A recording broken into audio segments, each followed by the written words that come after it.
It has been seen in almost all data and studies that has been done based on CGA that CGA can make striking difference in the outcome of treatment in these geriatric oncology patients, and there is relevant data that shows that frailty is definitely a prognostic marker of this treatment outcome. And frailty is not actually based on age. We might think a 80-year or 90-year-old patient is more frail than a 60-year-old patient. That is not actually true. And here lies the job of a geriatrician, who will decide who is frail and who is not frail, who is fit to receive the chemotherapy or radiotherapy and who is not. And it is a very important decision because it has been shown that the overall toxicity based on the chemotherapy received by the patient is more in elderly people. So it is the job of geriatricians to decide whether and what approximate dose, this dose adjustment is to be consulted with the geriatrician. And this is a now established theory in all over the world that a geriatrician will be incorporated while the treatment guidelines is followed for a patient.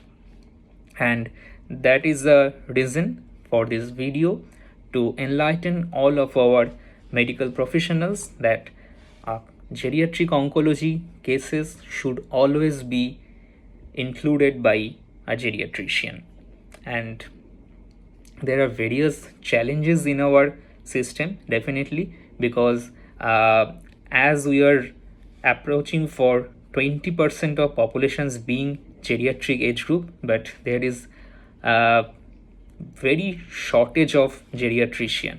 Approximately 1000, less than 1000 geriatricians are there, and there is only few seats available for MD courses.